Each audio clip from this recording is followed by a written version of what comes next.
We landed in Paris, and the next morning we toured the city by bus.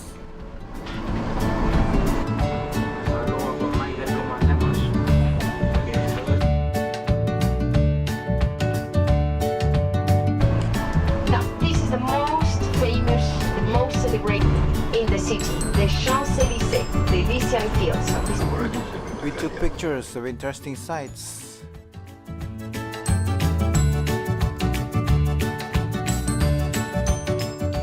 And of ourselves.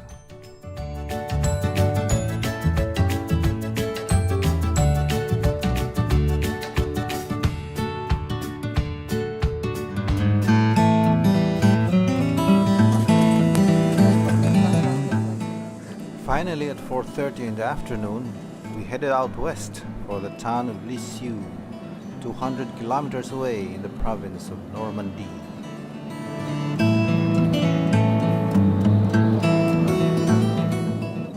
It was a 3-hour ride through the scenic countryside of northern France.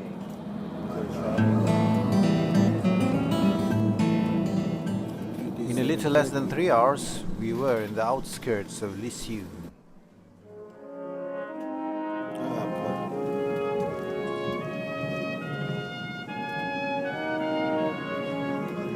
On entering this quaint little town, we see landscaped gardens, charming cottages and houses, narrow cobblestone streets, and lots of colorful flowers.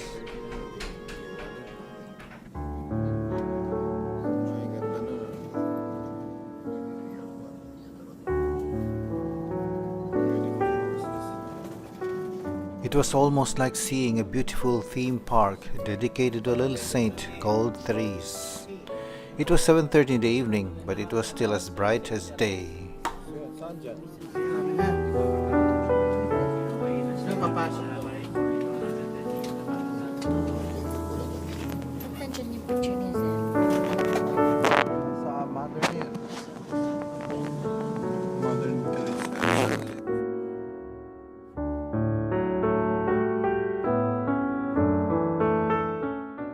There were flowers everywhere, along streets, rotondas, on parks, in windows, in flower shops. And the picture of Therese was everywhere too.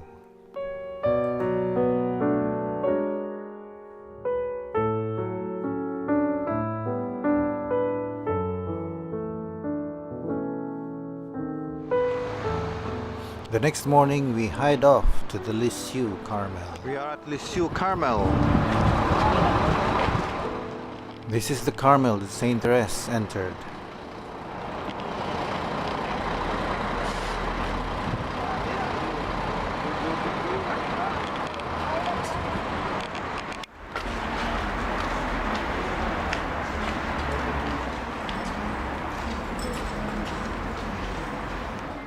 In the small museum beside the chapel, our guide Laurent showed us the relics of Therese, the writings, the books, the pictures, the shoes, the camera, the garden tools they used.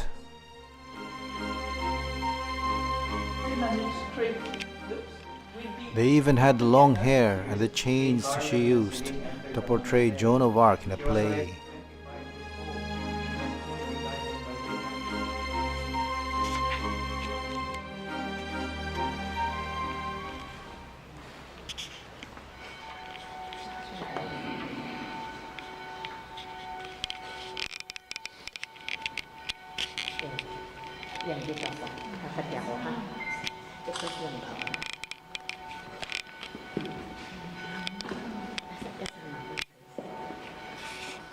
On top of her tomb was the Virgin of the Smile, whom Therese credits for healing her when she was a child. We heard Mass in the chapel next to her tomb.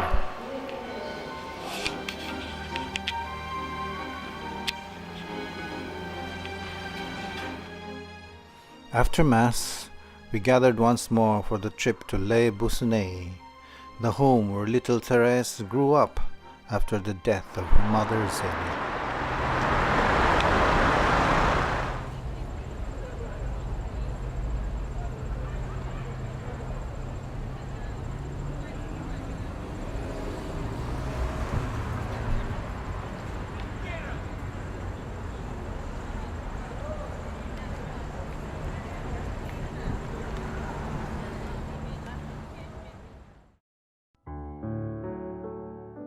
This is the living room and the fireplace where the family would gather. This is the staircase where one cold Christmas night, Therese was transformed in an instant from a sensitive, weepy teenager to a mature and selfless young woman.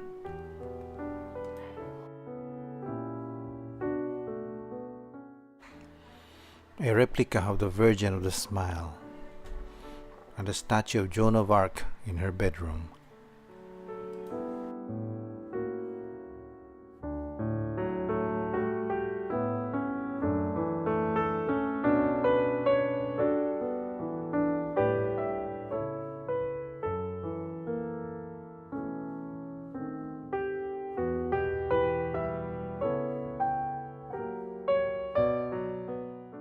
A statue of Therese asking her father's permission to enter Carmel.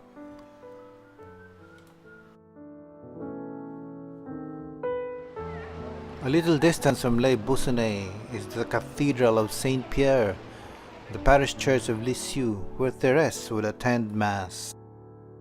It was a gigantic Gothic structure with massive columns, high domed ceilings, and a big ornate sacristy. It was here that Therese and her family would attend Mass on Sundays. It was here that she had her first confession and first Holy Communion.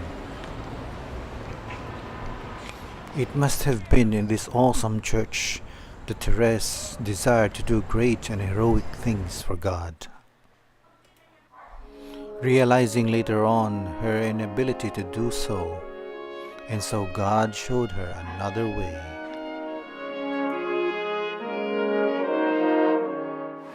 By the time we finished at Les Buissonets, it was lunchtime. The bus brought us to a restaurant run by Vietnamese immigrants, the country where the Lisieux Carmelites had a foundation. After lunch, we walked up to the Basilica of Saint Therese, which was nearby. Wow, ganda ng flower. The flowers. I love the pocket garden. See this.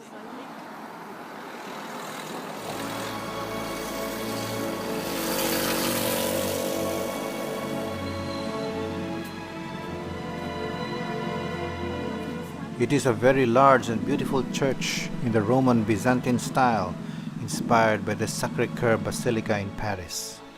It is as big as the Lisieux Cathedral, if not bigger.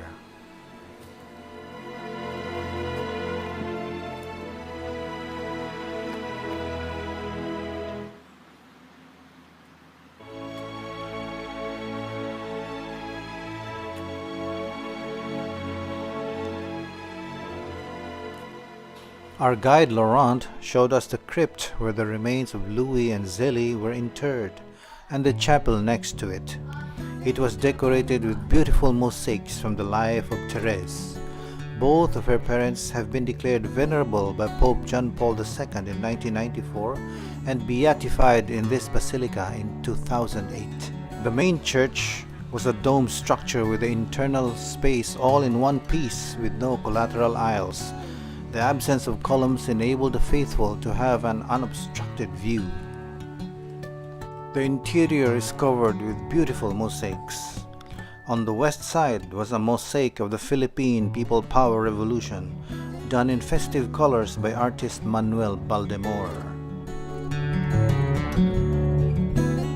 By 6 p.m., we went back to Carmel to pray Vespers with the nuns.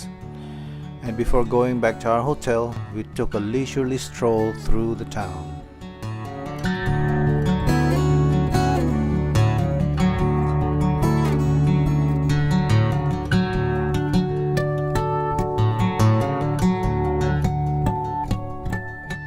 Night at dinner, we wondered at the few people on the streets despite the numerous shops and cars that we saw.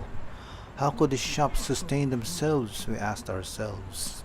We forgot that Lisieux was the second largest pilgrimage site in France, next only to Lourdes.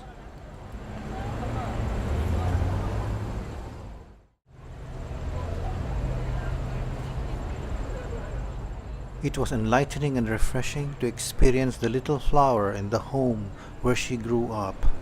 It gives an insight into the personality of the child who would later espouse her little way, doing ordinary things with extraordinary love.